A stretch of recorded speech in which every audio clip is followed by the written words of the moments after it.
안녕하세요. 복실TV입니다.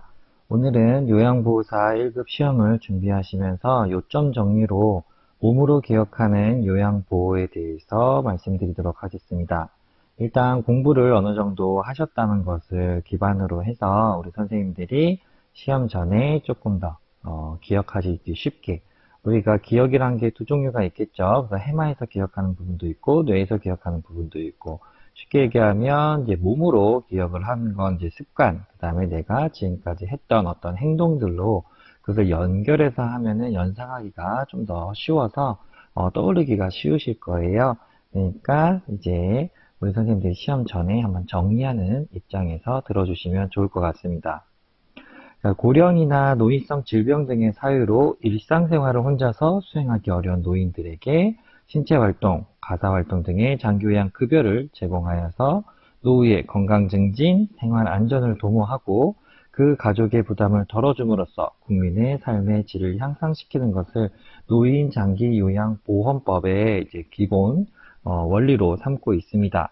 여기에서 우리가 핵심적으로 보는 게 고령이나 노인성 질병, 그 다음에 일상생활, 그리고 혼자서 수행한다.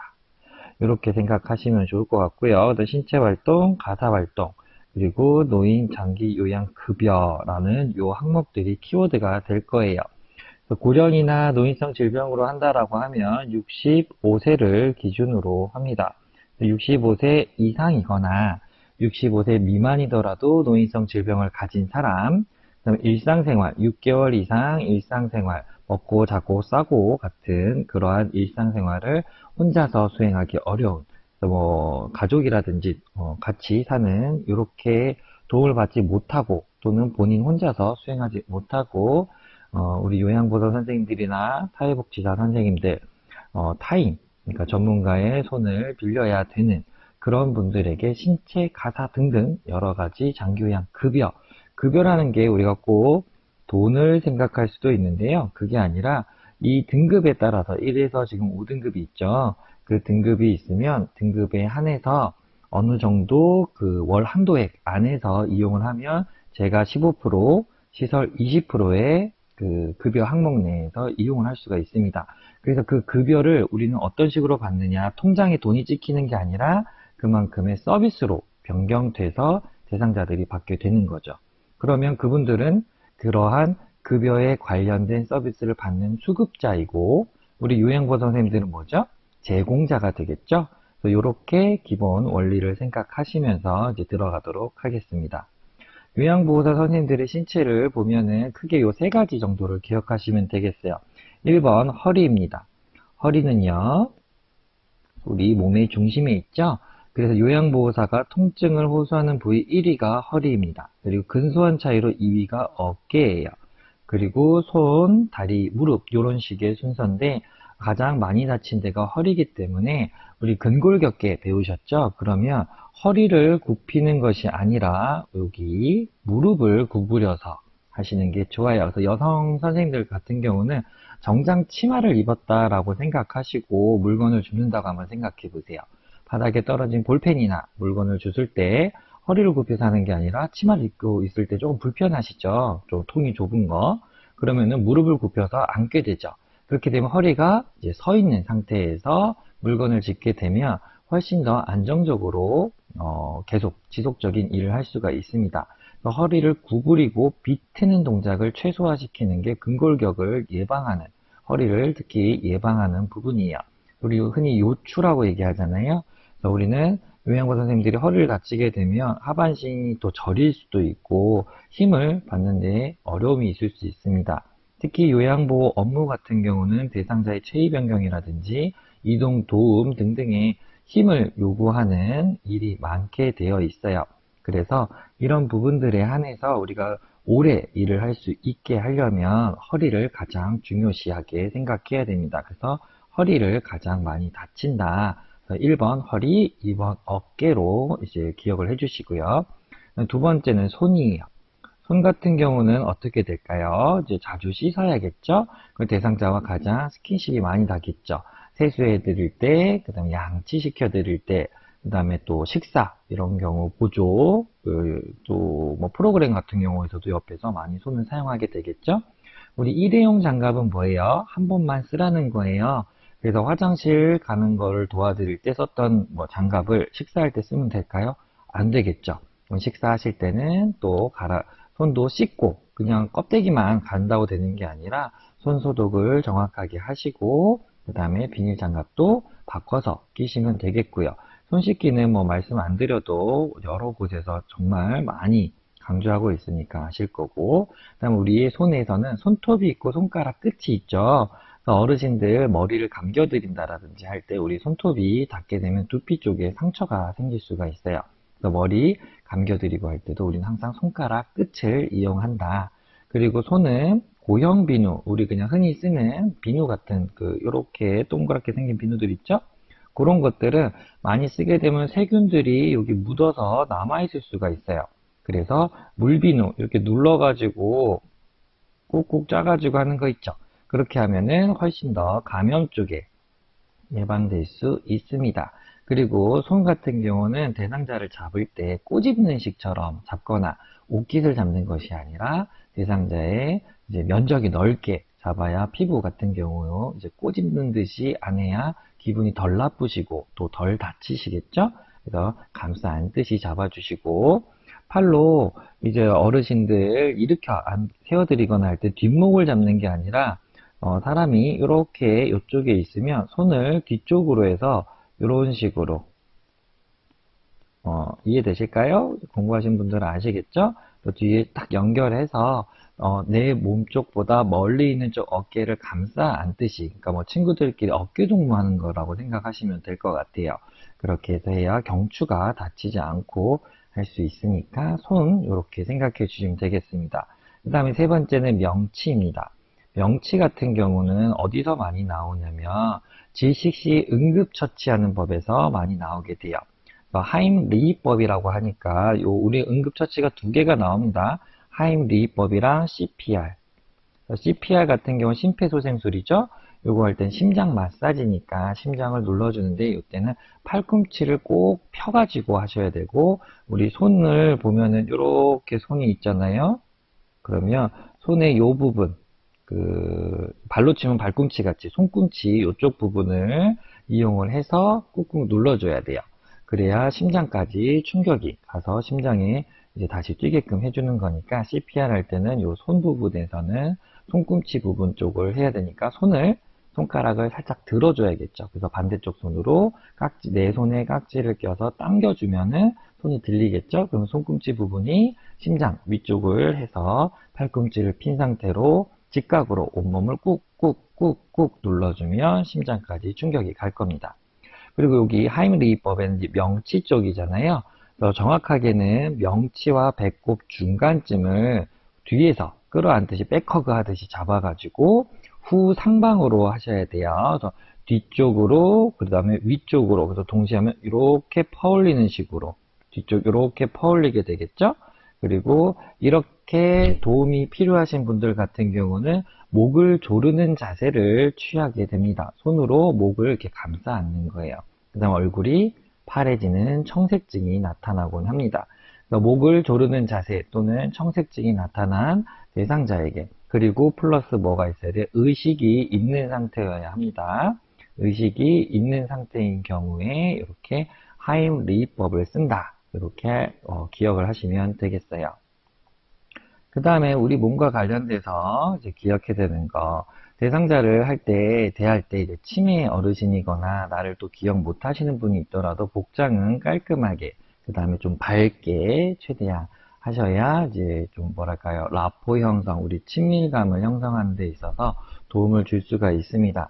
나를 기억하지 못한다고 해서 그냥 뭐 이름도 얘기하지 않고 대충 입고 가가지고 하시면 이미지가 좋지가 않겠죠. 그리고 우리 선생님들은 국가 자격증을 이제 취득하실 전문가이기 때문에 전문가는 전문가로서의 어떤 이제 유니폼처럼, 그러니까 내가 우리 기관을 대표하는 얼굴이 된다라고 생각하시면서 하시면 돼요. 그러니까 뭐 풀 메이크업을 하라는 이 얘기가 아니라 최대한 내가 상대방에게 호감을 느낄 수 있게끔 해주시면 훨씬 더 라포 형성하는 데 도움이 됩니다. 그리고 암기할 부분, 찜질을 하는 데 있어서 대상자들 신체가 많이 다칠 수가 있죠. 그럴 때 초기 뭐 삐었거나 뭐 부종이 생겨서 갑자기 다쳤을 때 초기에는 냉찜질을 해드리면 되고요. 만성질환인 경우에는 온찜질로 가시면 됩니다. 우리 선생님들도 이제 업무 전, 후, 그래서 저도 사무국장으로 근무할 때는 대상자분들한테 스트레칭 하는 것도 중요하지만 그만큼 중요한 게 우리 요양보다 선생님들의 근골격, 그 다음에 신체를 이제 건강하게 유지를 해야겠죠. 그래야 좋은 서비스를 해드릴 수가 있고 오랫동안 같이 일을 할 수가 있죠.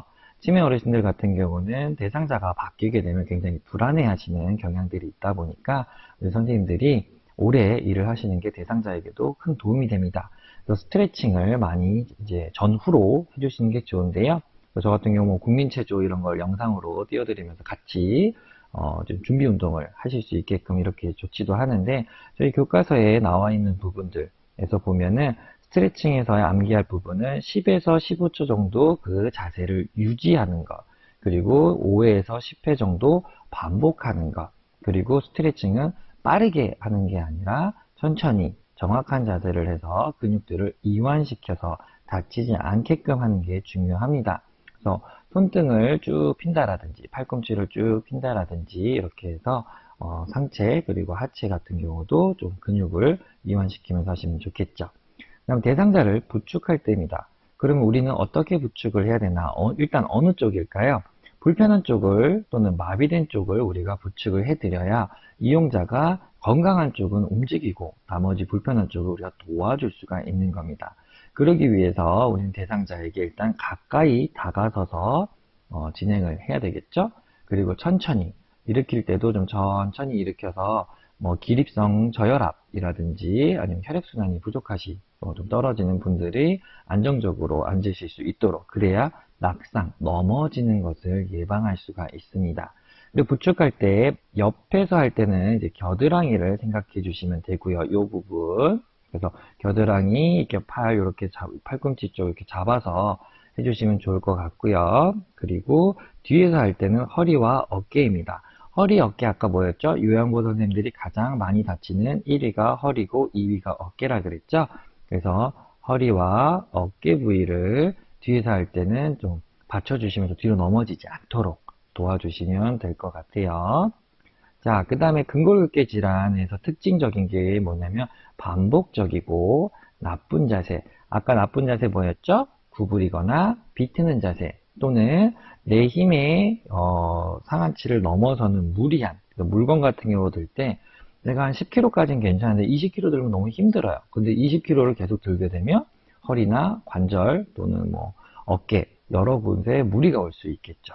그리고 뭐 가사라든지 이런 유전이라든지 생활적인 부분들 내가 이미 아팠던 부분 이런 것들과 또 연결될 수 있으니까 최대한 본인의 특성을 알고 그 다음에 시민적이라고 해가지고 내가 뭐 컨디션이 안 좋거나 집에 우환이 있거나 이러면 또 몸이 그만큼 따라주지가 않을 수가 있어요. 그럴 때 조심히 접근해야 된다. 근골격계는 다칠 수 있는 상황이 너무 많고 그 다음에 이게 만성적이고 낫기보다는 좀 회복하는 정도 이렇게 들어가니까 안 다치시는 게 가장 좋겠죠. 그리고 예방하기 위해서 허리 사용을 최소화시키고 대신에 무릎을 사용해라. 아까도 말씀드렸죠? 무릎을 구부리는 거지 허리를 구부리는 게 아니다. 근데 어떻게 항상 안 해요? 라고 할 수 있지만 최소화시키고 구부릴 때 무릎을 그래서 뭔가 몸을 숙여가지고 예를 들면 그 침대가 이렇게 있으면 크랭크라고 해서 이쪽에 이제 막 이렇게 돌리는 거 있잖아요. 돌려서 또 이렇게 올려주는 거. 이런 거 할 때도 허리를 이렇게 구부려서 하는 게 아니라 쪼그리고 앉아가지고 돌려주시면 훨씬 더 허리를 안전하게 예방할 수가 있겠죠. 그리고 이제 무리하면 이제 같이 하는 거. 그 다음에 뭐 물건 같은 거 나를 때도 우리 끌차 같은 것들 있잖아요. 그래서 도구를 사용하시고 그 다음에 앞치마라든지 장갑이라든지 이런 부분들 보호 도구들 사용하셔가지고 몸을 안전하게 보호하시는 게 좋겠습니다. 자, 이제 우리가 신체활동 지원 서비스라는 것이 있는데 이렇게 보시면 노인장기 요양보험 표준 서비스가 여러 가지가 있어요. 그 중에 신체활동 방금 말씀드렸던 지원 서비스가 있고 그 다음에 일상생활 지원 서비스, 개인활동 지원 서비스, 정서 지원 서비스가 있습니다. 이게 우리가 어떤 서비스, 급여 서비스에서 어떻게 제공하느냐라고 나오는 부분인데 이것들이 우리가 거의 몸을 많이 쓰게 되는 거예요. 간단하게 보면 개인활동 지원 두 가지밖에 없어요. 외출 시 같이 가느냐 아니면 나 혼자 대행하느냐. 그러면 내가 나가서 해야 되는데 두 번, 세 번 일하면 너무 힘들겠죠. 그럴 땐 어떻게 하는 게 좋을까요?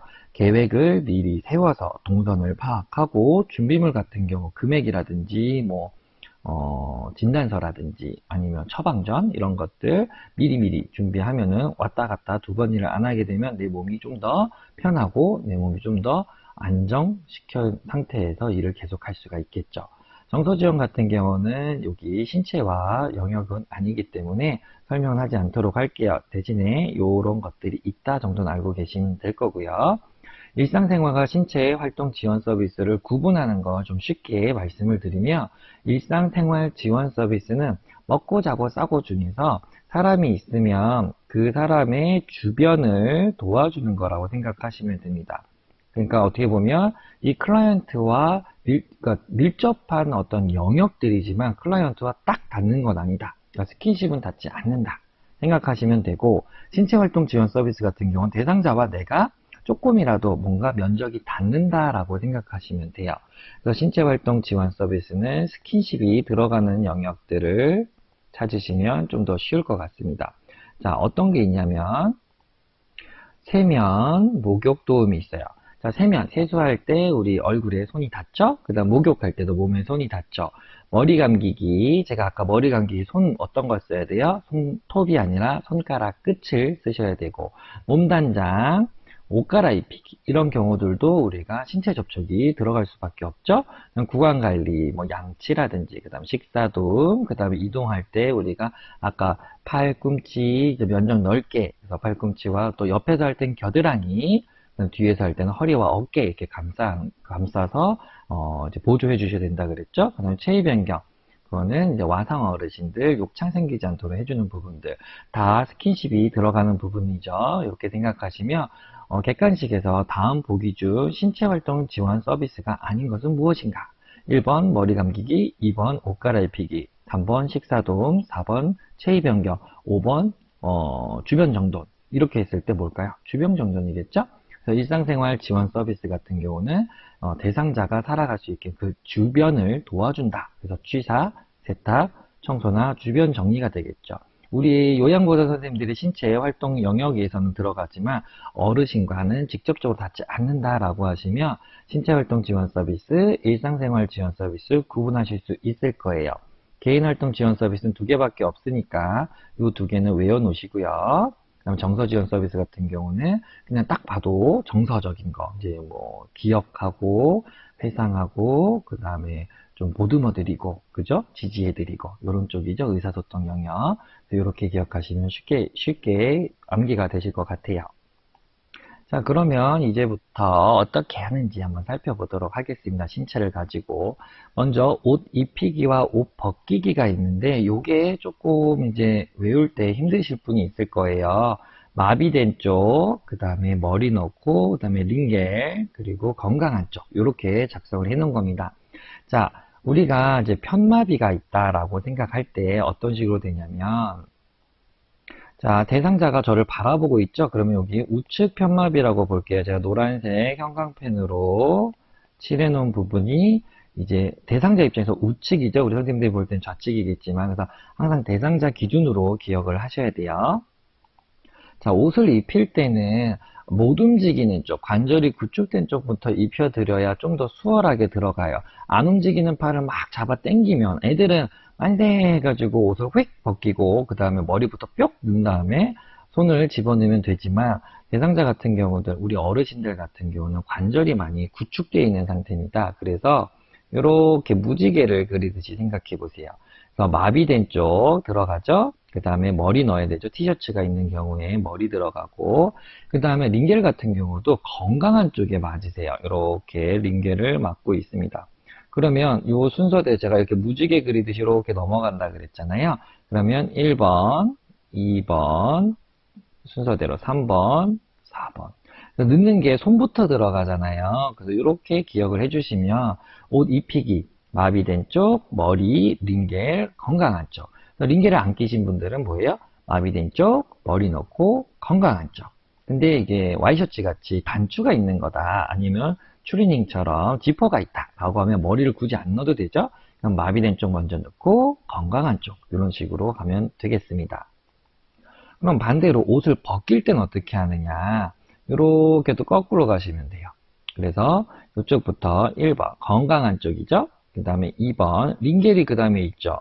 2번 링겔하고 그 다음에 3번 머리 빼고 4번 그 다음에 마비된 손. 그래서 건강한 쪽 링겔 머리 마비 이렇게 답니다. 그래서 또 여기도 링겔을 안 끼시면 건강한 쪽 머리 그 다음 마비된 쪽 또는 불편한 쪽 이렇게 나올 수가 있겠죠. 그래서 무지개 생각하시면 돼요. 그래서 불편한 쪽부터 입힌다. 왜? 뻑뻑하니까 굳었으니까 많이 안 움직이는데 마지막에 하면은 옷이 뭐 고무줄처럼 쭉 늘어나는 게 아니잖아요. 특히 피부에 닿는, 직접적으로 닿는 천은 어떤 걸 써요? 면을 쓰죠. 면이 그렇게 신축성이 막 뛰어난 건 아니잖아요. 그래서 이렇게 생각하시면 되고 상의를 이렇게 외우셨으면 이제 하의 쪽으로 가실 건데 하의는 입히기, 벗기기가 조금 똑같아요. 그래서 입힐 때는 항상 마비된 쪽입니다. 입히기는 마비, 그 다음에 벗기기는 마지막이 마비죠. 그래서 건강한 쪽인데 자 먼저 입히기 보시면 마비된 쪽, 그 다음에 건강한 쪽 다리, 마비된 쪽 다리, 건강한 쪽 다리에 옷을 먼저 이렇게 입혀드리세요. 그 다음에 쭉 여기까지 올려요. 허벅지 전까지 올리고 그 다음에 대상자가 조금 허리를 들어줄 수 있다라고 했을 때는 엉덩이 좀 들어주세요 하면은 손과 발을 바닥에 대고 쭉 이제 올려주시겠죠. 왜 다리를 구부렸으니까. 그 다음에 쏙 집어넣어 드리면 되는데 마비가 돼서 못 올리신다 또는 전신마비다 그러신 경우에는 옆으로 체위 변경할 때처럼 옆으로 해서 조금 올려드리고 또 반대쪽 옆으로 돌려서 조금 올려드리고 하는 식으로 해드리면 되겠습니다. 자 이제 벗기기는 어떻게 할까요? 벗기기는 입히기의 반대이지만 이제 무릎을 먼저 구부려 주시는 거죠. 무릎이 사람이 이렇게 누워 있으면 무릎을 이런 식으로 구부려서 해주면은 여기 요만큼의 마찰력이 줄어들게 되죠. 그러면 이렇게 벗기기가 쉬워져요. 그래서 엉덩이 좀 들어주세요 한 다음에 엉덩이 쪽만 여기 옷을 요 밑에까지 좀 내립니다. 허벅지 쪽. 그 다음에 쭈루루 여기 벗겨드리고 발목까지 내리고 그 다음에 건강한 쪽 빼고 마비된 쪽을 마지막에 빼면 상반신과 똑같은데 무릎을 세워서 이 마찰력을 좀 줄여준다 라고 생각하시면 되겠어요. 그 다음에 주사 같은 경우 우리는 주사를 놓는 건 하나요? 안 하죠. 주사를 빼는 것도 하나요? 아닙니다. 의료행위는 의료인들이 하는 거예요. 그래서 우리는 요거 할 때 도움을 주는 거 어떤 게 있을까요? 주사 다 맞은 다음에 이제 어르신들이 손 아구 힘이 별로 없으시거나 치매 때문에 의사나 간호사가 시킨 것을 계속 지시대로 따르지 못할 경우에 옆에서 좀 도와드려야겠죠. 혈관 주사를 맞았을 때는 꾹 누르고만 계셔야 돼요. 비비면 혈관이 터집니다. 그리고 근육 주사 같은 거, 엉덩이 주사 같은 거 있죠? 그런 거 맞으시면 많이 안 비비면 많이 아파요. 그러니까 근육 주사는 풀어주는 것처럼 비벼주시면 되고 혈관 주사, 우리가 뭐 피 검사를 했다라든지 링겔을 맞았다. 근데 거길 뺐어요. 그러면 피가 지혈을 해줘야 되잖아요. 구멍에서 나오고 있으니까. 거기를 꾹 눌러서 멈출 때까지. 그냥 비비지 말고 누른다. 혈관 주사는 누른다. 이렇게 기억해 주세요. 그 다음에 몸을 기준으로 해서 상반신, 하반신을 구분을 하면 여기 뇌가 있고 심장도 있고 여기 주요 장기들이 있습니다. 근데 보통 상반신에 많이 몰려 있어요. 그래서 좀 침대에서 삐딱하게 누워 계신 분이라든지 이럴 때 편안하게 앉혀드리기 위해서 몸을 체위를 변경해야 된다라고 할 때는 상체를 먼저 이동시켜 드리고 그 다음에 하체로 가는 겁니다. 왜? 중요 장기들이 상체에 있어서 라고 생각하시면 되겠어요. 그 다음에 몸에 뭔가 투입을 할 때 어떤 식으로 해야 되느냐. 자, 몸에 이제 투입되는 링겔이나 경관 유동식이 있을 겁니다. 자, 그런 것들은 그 들어가는 부위보다 높게 있어야 돼요.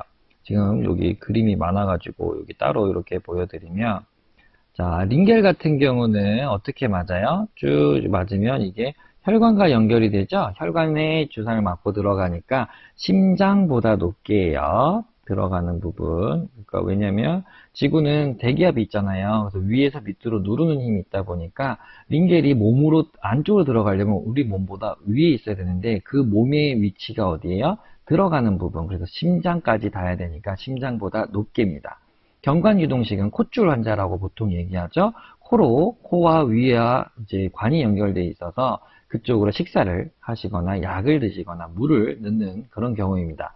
그런 경우에는 이제 콧줄로 들어가서 위까지 연결돼 있죠. 그럼 위랑 연결돼 있으니까 경관유동식 같은 경우는 위장보다 높게 합니다. 그래서 몸에 뭐가 들어가는 거는 몸보다 높게, 그 부위보다 높게라고 생각하시면 되고, 몸에서 배출되는 거, 우리 이제 경관이 아니라 유치도뇨관이라고 해서 이제 소변, 요도에 이제 관을 꼽아서 소변 주머니로 소변을 받는 부분이죠. 우리 뭐 수술 같은 경우 할 때 이렇게 하는 경우들도 있죠.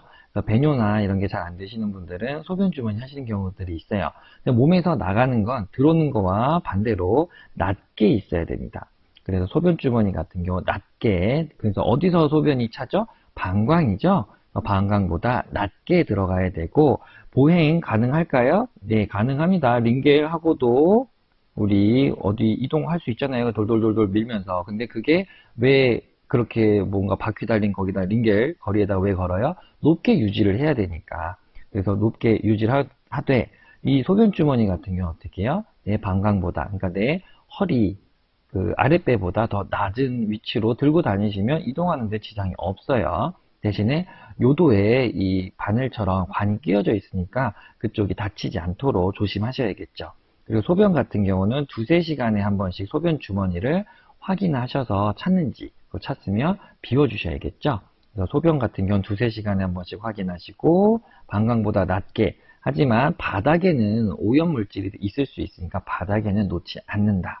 그래서 바닥은 안 되고 보행은 가능하다. 소변 주머니 이렇게 기억해 주세요. 다음은 편마비 또는 지팡이입니다. 부축은 아까 처음에 어디라 그랬어요? 마비된 쪽이나 불편한 쪽, 그 다음에 지팡이를 안 잡은 쪽을 우리가 보조해 주셔야 됩니다. 지팡이를 잡고 있는데 편마비 같은 경우는 어때요? 한쪽이 완전히 마비가 되어 있는 거죠. 이분 같은 경우는 지금 오른쪽이 마비되어 있는 분이에요. 그러니까 왼쪽으로 들 수밖에 없어요. 선택지가 없습니다. 팔은 두 개밖에 없잖아요. 근데 한쪽이 마비예요. 그런 경우에 왼쪽으로 잡으면 우리는 어느 쪽을 보조해 드려야 돼요? 오른쪽, 그러니까 왼쪽으로 지팡이를 잡았으니까 본인이 움직일 수 있으니까 우리는 마비된 오른쪽을 보조해 주셔야겠죠. 그리고 편마비라고 했을 때는 팔, 다리처럼 우리 눈앞에 보이는 경우들도 있지만 뭐 식도나 이런 우측 또는 좌측에 있는 마비가 온 쪽의 소화기관까지도 모두 불편하다. 그리고 우측 편마비면 오른쪽 사랑니를 뽑았다라고 생각을 하세요. 그쪽도 부어가지고 감각이 별로 없어서 씹을 때도 좀 불편하시다. 이렇게 생각을 같이 해주시면 지문을 보실 때 좀 더 편하실 거예요. 침상 식사하실 때 건강한 쪽이 아래로 가실 수 있도록 해주시고 불편한 쪽에는 쿠션을 지지해 주셔야 됩니다. 왜 그러냐면 사람이 이렇게 갑자기 스르륵 옆으로 넘어진다 그럴 때 건강한 쪽이면 이렇게 딱 이렇게 어떻게 이렇게 낙법처럼 딱 해서 세울 수가 있는데 마비된 쪽이면 쿵 하면서 머리부터 닿을 수가 있겠죠. 그래서 이렇게 건강한 쪽이 아래이다 라고 생각하시면 되겠어요. 불편한 쪽에는 이제 쿠션으로 이렇게 받쳐줘서 넘어가지 않도록 도와주시는 거고, 지팡이 사용할 때 이제 우리 보행 방법인데 이게 많이 헷갈리실 거예요. 근데 무조건 지팡이가 먼저예요. 자, 이렇게 생각하시면 돼요. 지팡이는 왜 구입을 했을까요? 돈을 주고 불편한 부분을 커버하기 위해서 구입을 하셨겠죠. 그럼 우리 뭔가 물건을 샀을 때 어떻게 쓰셔야 좀 가치 있게 쓴다 생각할까요? 많이 쓰고 이제 본전 뽑았다 뭐 이런 얘기 하시잖아요. 돈 주고 샀으니까 1번으로 먼저 제일 많이 찍으셔요. 이렇게 딱딱딱딱 잡으셔서 쓰시면 됩니다. 그래서 지팡이 먼저 찝어요. 평지나 내리막 같은 경우는 불편한 쪽이 갑니다. 자, 지팡이를 왜 샀죠? 불편한 애 때문에 샀죠. 불편한 쪽 때문에. 그러니까 불편한 걸 세트라고 생각하시면 돼요. 그 다음에 나머지 다리 하나 남았죠? 그게 이제 건강한 쪽. 이렇게 해서 지팡이 찍고 불편한 다리 가고 건강한 다리 가고 지팡이 찍고 불편한 다리 가고 건강한 다리 가고 이렇게가 내리막 그리고 평지, 계단도 마찬가지입니다. 자, 계단을 올라갈 때는 자, 지팡이 먼저 찝어요. 근데 불편한 다리를 올리려면 마비가 됐으니까 지팡이를 내려놓고 건강한 다리를, 그러니까 불편한 다리를 건강한 손으로 잡아가지고 올려야 돼. 이상하죠? 그쵸? 그러니까 여기는 어쩔 수 없이 건강한 다리가 올라갈 수밖에 없습니다. 선택지가 없어요. 한번 계단 올라가실 때 한번 생각해 보세요. 직접 해보시는 게 제일 쉬워요. 지팡이를 먼저 찝어요. 계단 하나 위에 올리고, 그 다음에 건강한 다리가 먼저 하나 올라갑니다. 팔로 지지해 주는 동안.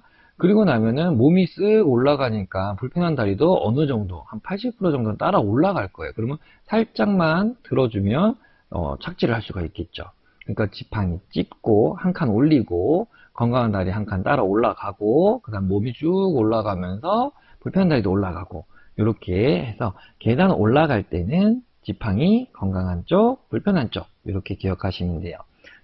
요거랑 같은 문제가 이제 버스 올라갈 때. 버스도 계단이 하나 있잖아요. 한두 개 있잖아요. 그래서 약간 응용하면 계단 올라가는 문제가 버스 그림처럼 나오는 경우들도 있습니다. 자, 이번에 휠체어예요. 휠체어 요 뒷바퀴를 든 경우들이 언제냐? 턱을 올라갈 때, 그냥 뭐 문턱이다, 아니면 계단 턱 같은 경우는 살짝 하나 있을 때, 근데 앞바퀴는, 왜냐면 여기는 그림은 뒷바퀴 이게 크고, 앞바퀴는 좀 작아요. 근데 이 앞바퀴가 충격 흡수가 잘 안 돼요. 더더더더더 이렇게 되다 보니까 턱 오를 때 쾅 부딪히면은 뿅 하고 올라가는 게 아니라 덜컹 하면서 대상자가 앞으로 이렇게 쏠릴 수가 있어요. 그렇기 때문에 살짝 들어주면 되고요. 뒤에 보면 이렇게 꼬다리에 이렇게 받는 쇠대기가 하나 있습니다. 한 개씩 있습니다. 그거를 요양보 선생님이 발로 밟으면서 살짝 앞바퀴를 들어주시면 훨씬 자연스럽게 올라갈 수 있어요. 그 다음에 이 뒷바퀴 같은 경우는 고무 이런 식으로 되어 있어요. 그래서 자전거처럼 바람을 넣는 형식도 있고 압축고무로 되어 있는 형식도 있는데 어느 정도 그래도 충격 흡수가 되다 보니까 울퉁불퉁한 길에서도 앞에 조그맣고 플라스틱으로 되어 있는 이 바퀴보다 뒷바퀴로 하는 게 대상자가 느끼는 진동이 훨씬 덜 합니다. 그래서 뒷바퀴 들 때는 턱을 올라갈 때, 그 다음에 울퉁불퉁한 길에서 이렇게 생각하시면 돼요. 후진, 띠리리리리리리리 하면서 뒤로 가야 될 때 언제냐? 내리막길, 그 다음 턱 내려갈 때, 엘리베이터 들어갈 때입니다. 엘리베이터 나올 때는 그냥 직진해서 나오시면 되는데 들어가시게 될 때 이게 뒤쪽으로 하게 되면은 대상자가 앞에 있는 안전 손잡이를 잡고 혼동이 와서 안 내리려고 하실 수도 있고 뒤로 내려갈 때 이제 문이 닫히면 대상자가 쿵 하면서 다칠 수가 있겠죠. 그래서 문이 열리고 대상자가 먼저 나가야 대상자가 엘리베이터 문이 좀 빨리 닫히더라도 끼어서 팔이나 다리 같은 경우는 안 다칠 수가 있습니다. 턱 내려갈 때도 당연히 덜컹 이런 것들 이제 좀 충격 흡수가 될 수 있고요. 내리막길 갈 때는 왜 후진을 하냐면 가속도가 붙어요. 그래서 이렇게 그런 식으로 앞을 보고 내려가게 되면 줄줄줄줄줄 따라가면은 이제 속도가 붙게 되면 왜 대상자가 나보다 몸무게가 많이 나갈 수도 있잖아요. 적게 나갈 수도 있지만 그게 힘이 꽤 많이 듭니다. 그러면은 브레이크만으로 안 되고 앞으로 쏠릴 수가 있어요. 그래서 내려가거나 올라가거나 할 때 대상자가 항상 하늘 쪽을 쳐다본다 라고 생각하시면 돼요. 대상자가 하늘 쪽을 쳐다보면 올라갈 때는 우리가 뒤에서 뒤에서 이렇게 밀어드리면 되겠죠? 내려갈 때도 뒤에서 뒷걸음질 치면서 내려가면 대상자가 위를 보고 있죠. 그러면 이게 좀 기억하시기가 쉬울 것 같아요. 대상자가 항상 하늘 쪽을 쳐다볼 수 있게끔 해드린다. 오르막, 내리막에서. 그러면 내리막에서 우리가 뒤로 내려간다. 이게 기억이 나시겠죠? 접기 펴기 할 때 아까 지팡이 보행할 때는 지팡이를 항상 먼저 찝으라고 했잖아요. 여기서는 이제 휠체어 나면 항상 잠금 장치를 먼저 해야 돼요.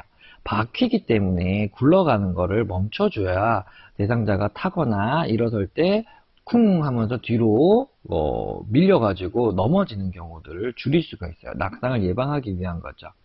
접을 때, 자, 보관할 때는 이제 부피 이런 부분들, 그 다음에 이동할 때 부딪힐 수 있으니까 접어놔야 되는데 잠금 장치를 먼저 이쪽 부분에 있어야 바퀴 있는 쪽에 잠금 장치를 잠그고 발 받침대를 올리고 그 다음 시트를 살짝 들어 올려 가지고 접으면 소로록 접혀요.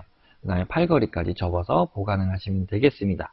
필 때는 반대로 잠금 장치를 잠궈 놓고 그 다음에 팔걸이를 다시 펴줍니다. 그다음 시트를 쑥 눌러가지고 손가락 조심해서 쑥 누르면 휠체어가 평 하고 펴져요. 근데 여기는 왜 발 받침대가 없을까요? 이거는 대상자가 앉은 다음에 펴야 되겠죠? 그러니까 굳이 발 받침대를 편다가 들어가지 않는 겁니다.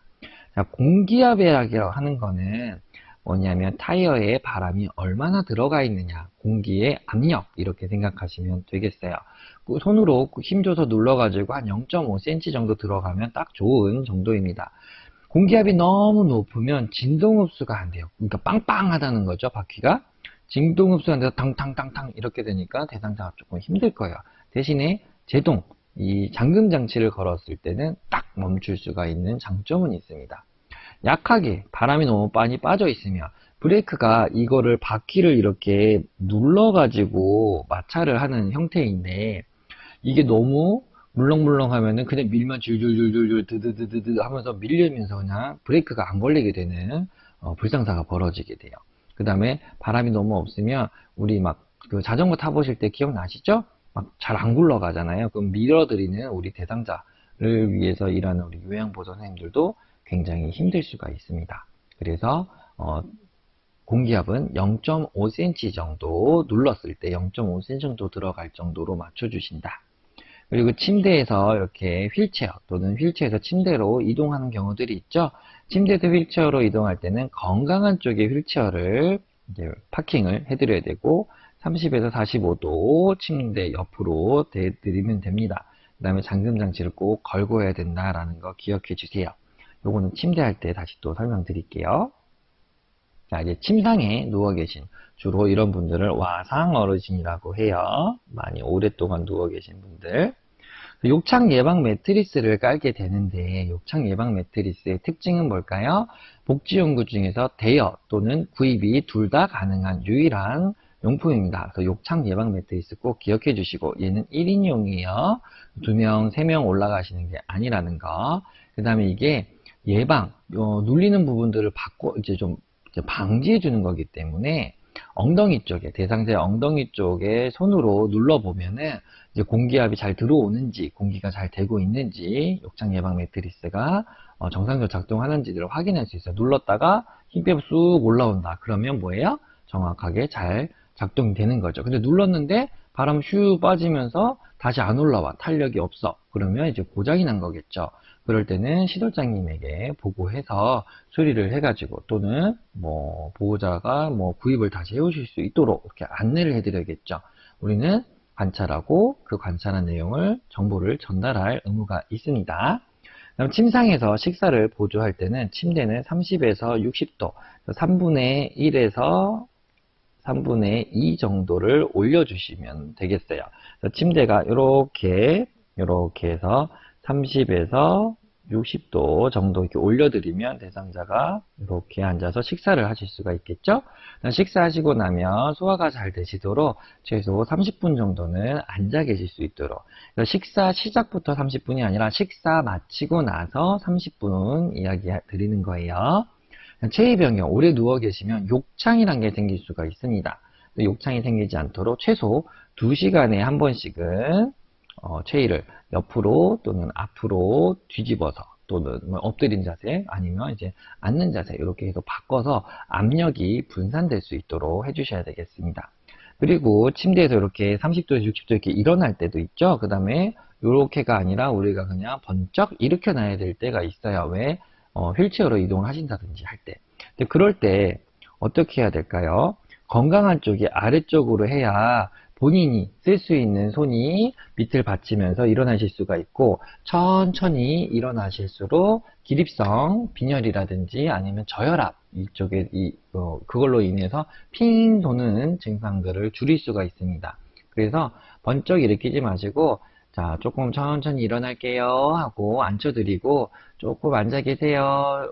이제 저 잡으시고요. 이렇게 조금 쉬면서 혈압이 올라올 수 있도록 해주시는 게, 그러니까 혈액순환이 잘 될 수 있도록. 노화가 되면 혈관도 많이 늙다 보니까 또 심박출량도 줄어드니까 펌핑이 잘 안 돼요. 그래서 뇌까지 샥 피가 몰리지 않을 수가 있습니다. 그래서 좀 조심해 주셔야 되고, 침대에 누우시면 옆에 굴러떨어지지 않게 사이드 레일이 있죠. 그거를 잘 올려드려야 되고, 수면 시에 침대가 높낮이가 이제 변동이 가능한 침대다라고 하면 가능한 한 낮게 낮춰주셔야 혹시라도 떨어지시더라도 덜 다치시겠죠. 그 다음에 가능한 한 이게 이동이 잘 안 되는 침대, 위아래가 잘 안 되고 대상자가 배회를 많이 하시는 분, 막 돌아다니시는 분이다라고 하면은 두꺼운 이불 같은 경우를 바닥 쪽에 깔아놔 주시면 또 한 번은 완충작용이 될 수가 있겠습니다. 자, 침상 옆에 휠체어 또는 이동변기를 갖다 댈 때는 건강한 쪽으로 30에서 45도 대주시면 돼요. 자, 이거는 자 다시 좀 그려보면은 침대가 이렇게 있죠? 그럼 대상자가 이렇게 누워 있습니다. 그럴 때 어느 쪽으로 되냐면 이분이 지금 이쪽 좌측 편마비라고 볼게요. 그럼 건강한 쪽 머리 쪽에 이렇게 휠체어나 이동변기를 갖다 대드리는 거예요. 그럼 여기 각도가 2분의 1에서 3분의 1. 그래서 바싹 붙이거나 빈틈없이 바싹 붙이거나 아니면 45도에서 30도. 이렇게. 자, 왜 건강한 쪽일까요? 건강한 손으로 휠체어를 붙잡으면서 우리가 옆에서 마비된 쪽을 도와드리는 거겠죠? 그러면 이분에게 우리 접근할 때는 이렇게 접근을 하게 되니까 건강한 쪽으로 접근을 해서 어르신을 앉혀드리게 되는 거겠죠. 이렇게 기억을 해주시면 쉬울 것 같아요. 그래서 침상 옆에, 여기 이동변기를 댈 수도 있어요. 침상 옆에 댈 때는 30에서 45도 또는 빈틈없이 바싹 붙인다. 이동변기나 휠체어 모두 그렇게 기억을 해주시면 될 것 같고요. 침대를 올리는 거는 30에서 60도 정도 올리고 앉아서 식사나 또 다른 거 이제 식사하시고 나면 30분 정도 앉아서 소화를 잘 시킬 수 있도록 도와드린다. 이 각도는 침대를 올릴 때는 30에서 60도, 그 다음에 침상 옆에 뭔가 댈 때는 건강한 쪽으로 45도에서 30도 이렇게 기억하시면 되겠습니다. 자, 이제 마지막으로 책상이에요. 책상에 앉을 때는 책상 다리 사이는 넓게, 이건 뭐냐면 이렇게 테이블이 있으면 다리가 있죠. 그럼 요 사이를 말씀드리는 거예요. 이 사이가 넓을수록 휠체어나 아니면 의자가 넣을 때 좀 편하겠죠. 근데 이게 좁으면 의자는 들어가는데 휠체어가 안 들어가서 손이나 이런 데가 어르신들이 다칠 수가 있어요. 그래서 가능하면 책상 다리는 넓은 게 좋고요. 발바닥은 바닥에 이렇게 닿게끔 양쪽 다 닿게끔 해주시는 게 좋아요. 왜 그러냐면 발이 이렇게 까치발처럼 떨어져 있으면 달달달달달달 떨리겠죠. 발이 그죠? 그럼 불안해요. 어르신들이 불안해 하십니다. 발바닥은 가능한 바닥에 닿을 수 있도록. 근데 이제 휠체어 같은 경우는 발판이 있잖아요. 그래서 발판을 꼭 그 위에 발을 안전하게 올려놓을 수 있도록. 그러면 바닥이 닿아 있으니까 대상자가 치매가 있더라도 그걸 느끼실 때는 어떻게 느끼실까요? 괜찮게 느끼실 수 있겠죠. 그 다음에 침상에 앉을 때, 침상이 아니라 여기 테이블에 앉을 때 의자는 깊숙하게 이렇게 깊숙하게 넣어주시네요. 그러니까 어르신도 엉덩이가 여기 의자 뒤쪽에 이렇게 붙일 수 있도록 해주셔야겠죠. 이렇게. 그리고 팔은 팔걸이에 놓는 게 아니에요. 팔걸이는 원래 팔 걸라고 있는 거 맞잖아요. 그죠? 그러니까 그렇게 답이 안 나와요. 근데 함정처럼 나올 수가 있습니다. 그래서 책상 위에, 그래서 식사를 하시든 프로그램을 하시든 책상 위에 놓으실 수 있도록 해주시고요. 위치 나오는 거에서 하나 외우셔야 되는 게 배꼽이에요, 배꼽. 이 상판 보이시죠? 여기 상판. 이 테이블의 상판과 대상자의 배꼽이 높이가 맞으면 어르신들이 팔꿈치도 올리기 편하시고 이렇게 들어갑니다. 그래서 책상과 얘기할 때는 배꼽 기억해 주시고 이런 모서리 부분에는 우리 아이들 같은 경우 발발발발 돌아다닐 정도 나이 되면 쿵 하고 부딪힐 수 있으니까 모서리 보호대 해드리잖아요.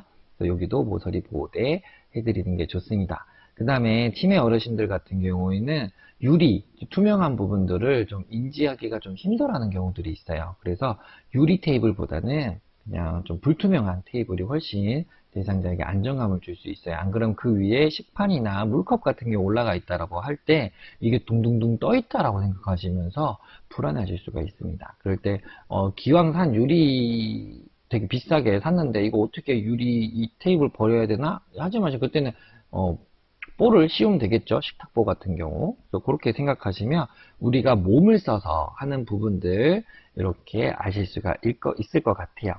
자, 귀로 들으시고 눈으로 보시면서 우리 몸이 기억할 수 있게끔 우리 신체 관련돼 가지고 요양보호사에서 이제 배워야 되는, 암기해야 되는 부분들 좀 안내해 드렸습니다.